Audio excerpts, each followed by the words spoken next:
Kurogames, the studio behind Punishing Grayraven and Wuthering Waves, has now grown to over 2,000 people. In an exclusive interview, Solon Lee shared insights on company's journey and its bold new goal, becoming even sexier. The company founded in 2014, Kuro's first debut with Twin Tail Battleground, but it was Punishing Grayraven that put them on the map. Interestingly, Punishing Grayraven didn't just start it as an action game, but early builds had no attack or dodge buttons.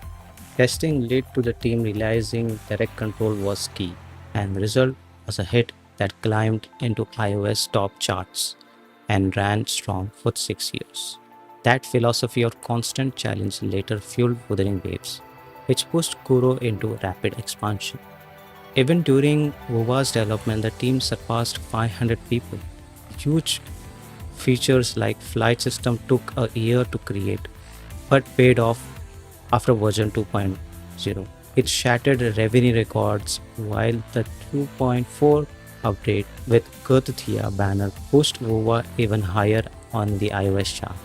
Now Kuro operates on multiple projects in parallel with PGR's launch on CN, by the way, and Wuthering Waves new characters like Augustia and Inumu, and upcoming titles like Nami and Sun. These are two upcoming titles they are working. About the Kuro Fest. Kuro Fest showed the studio's growing reach, not just across games but across cultures. PGR's Home Voyage anthem united players in emotional sing along ways, while WuWa's Running for Your Life went viral far beyond gaming, even becoming a Valorant competition song. Kuro is no longer a rookie studio. With over 2,000 staff and multiple global projects, its next stage may be its boldest move yet, but making the future of gaming not just bigger but sexier. So we also have an interview which is very long, by the way. So I'm gonna read through the entire thing. I know my voice is not suitable for you guys to understand it. I know sometimes my voice might speak some things that are not understandable, but please bear with me. I'm gonna read the entire thing just for you guys. So let's get started. So the first question is, why did you decide to host such a high specific fest this year? The Sonali's answer is, last year's PRGT party left me deeply moved. I felt we needed to give players an even better offline experience. On an impulse, I got on stage and told them I'll bring them the best experience possible. But what does best mean? We first had to lock in a better offline event on a schedule. By then, Wuthering Waves had already launched. So we decided to combine both games into one grand fest. One of the Kuro's biggest goal for the year. After more than a year of preparation, it's finally here. It might still have flaws, but I believe everyone, especially players, can feel the progression we have made. Next question by Grape. Why has Kuro been investing so much in offline events in recent years? Solonly's answer is, we have shared understanding offline events are essentially an extension of game's content. They make the game tangible in the real world. We'll keep doing this, aiming to give players a rich crossover between offline and online and offline, not just formalic updates. Next year, we'll hold a larger scale offline event again, but the format depend on our Kuro Fest review. I'm sure there'll be something fresh. Next question. Is your confidence in offline investment related to the state of your product? Yes, PGR just launched its PC version. The Solon is talking about CN, not global, and completed a Devil May Cry collaboration. Devil May Cry 5 collaboration just happened on all servers, by the way. Global was the last one to receive. For the 6th anniversary of the game, Punishing Grayraven will implement a global same version sync. Basically, what Solon is trying to say that they're gonna sync all servers on the 6th anniversary of Punishing Grade. This will open fresh possibilities for release strategy and game content, and our team already has a lot of new ideas. As for Wuthering Waves, it's still a young product, entering its second year, is in rapid growth phase. We have already mapped out 4 to 5 years of long-term plans for it. As long as we keep generating ideas and making them real, we bound to create moments that strike players and surpass their expectations. I think Kuro has a Solon has a very good idea about what he wants to do with both of these games. So yeah, I'm looking forward for that. Why did you dare to greenlight a 3D action project like PGR back then?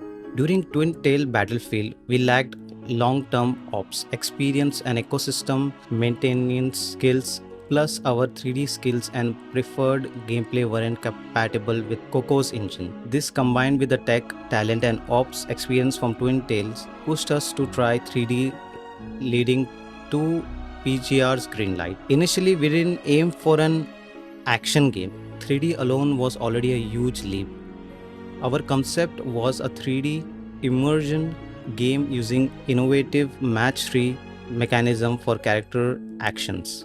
But testing showed that without letting players directly control the action, immersion didn't feel complete. So we added normal attacks, dodges.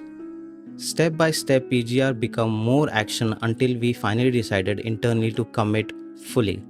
That's when the goal no longer felt far away. I like that he is committed, was very committed to the game. Really like that. Next question. PGR is still lively in its 6th year. What's its core strength? We wanted to run for 10 years. Its competitive edge, our post apocalyptic science fiction theme gives wide long-term narrative room for stories about despair, hope, unique characters, monster designs, and etc. Core gameplay, 3-match combat kept its uniqueness for years. Though we are adding new control modes, IP ecosystem leveraging 6 years of accumulated content to spark players' emotion. So let's move on to next question. How does Homecoming Voyage Force Anthem ignited emotions? First, the road must be long enough. By the time we made it, players and the game shared a long journey. The song fits game's graduation story arc while reflecting real life players' experience. May every child returning to Earth be safe. It blends despair with hope, inspiring players to not just recall game scenes but also draw energy for their own lives. This reflects Kuro's philosophy beyond fun gameplay and great stories. We wanted to give players strength, guidance, positive values. Oh my god, he is the GOAT. He is the GOAT for sure.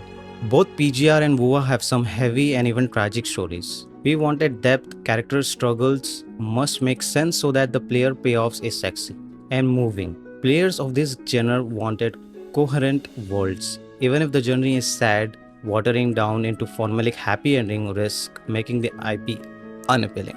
Okay, that's a very big risk he's taking. I respect that. Why switch to Unreal Engine? After PGR's challenges, we still carved breakthroughs. To compete in the market, we needed barriers, early entry into cutting edge genres.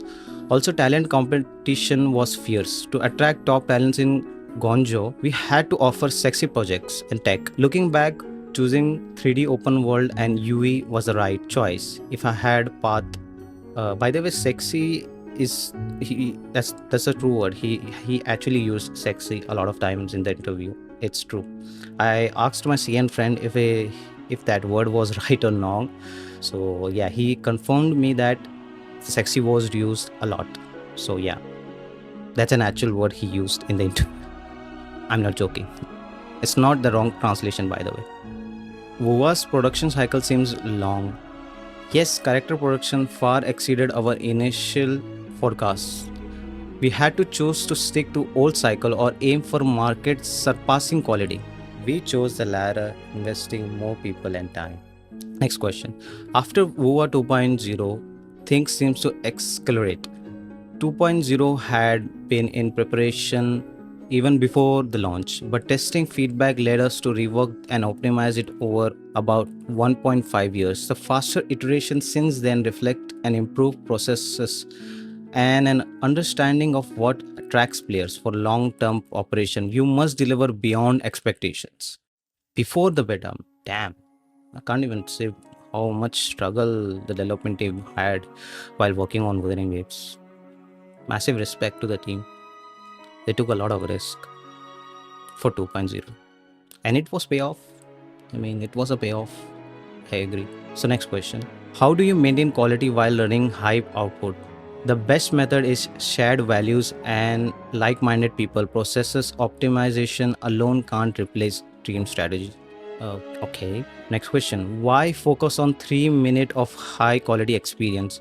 It's intuitive even if players log in for 3 minutes a day. Those 3 minutes should feel great. This builds lasting affection and sustains a game for 5 to 10 or even 20 years. I understand what he's trying to do here. I mean, you always build something for future. So yeah, I get it. I can understand. I also have worked with a lot of projects in the past experience.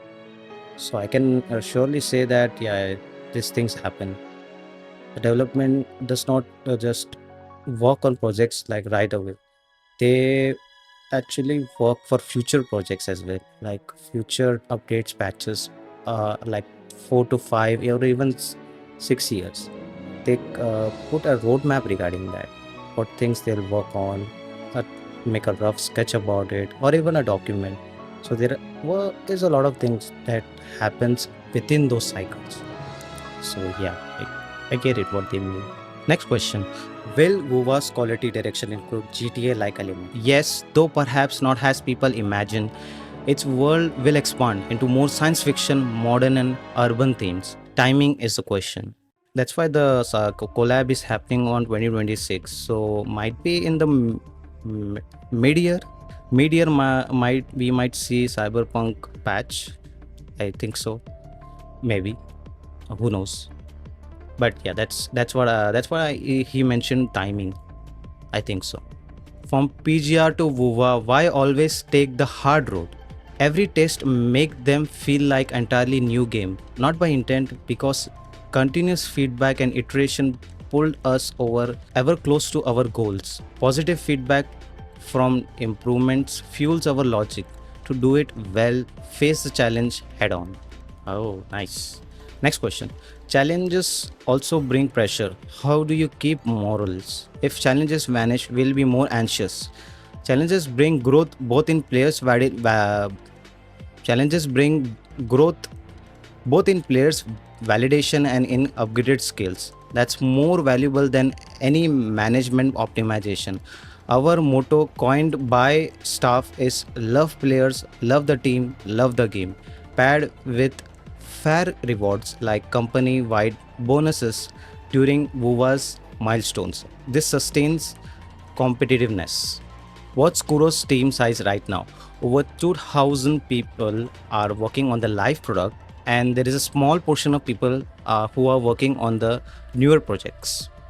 I see. So what's the Nami status? Early to mid dev development, not ready for public release. We wanted to break our comfort zone and an action game so exciting that players scream distinct from our past works. Oh, so he's gonna make something that's different from the action game. Not it's action game, but it's gonna be very different. That's what he's trying to do. Something very different. Okay, let's see. I guess they always do something different about the action game. So let's see what they are trying to cook there. And I'll let him cook because he always cooks for action games. After 11 years, how do you define Kuro's temperament? We don't like boxing ourselves in our culture. Challenge is greatness. We want players to feel Kuro is growing company, climbing mountains and witnessing better. Next question. Feels like players get that. I like how you kept your fest promise. Solon Lee. That's mutual understanding. This this guy. This guy. He's the GOAT. He is the GOAT. That's all I have to say. He's the GOAT. I am beyond excited for the future of Kurogames and everything he's gonna put out later down the line. I'm excited about the PGR's future as well because synchronization will bring all of the players together and everyone can enjoy everything together. That's the best part of synchronization. And for Wuthering Waves, I already play the game, and I already know that they are going in the right direction. I do feel like they should expand more on other categories as well on Wuthering Waves. That's what I think as well. Like adding more characters, adding more 4-star characters first of all, because we don't have much of a 4-star characters. I don't know why, but it is what it is. And for the men's ratio, I cannot comment about that because company is divided about that topic as well, so I rather not give my comment regarding that. But I do feel like there should be a balance. That's all I'm gonna say. But I can understand why Solon is not trying to put out some male characters. I mean, it's a CN game, so it's understandable why he cannot do that. But then again, it all depends on players' feedback and how much attraction a male fan base can get. But yeah, that's all I'm gonna say, and I cannot comment more about that as well. So that's it for the video. Thanks for watching. Do comment about what do you think about Kuro's future and about the new games they are working on. Thanks for watching. Have a beautiful day, everyone. Bye bye.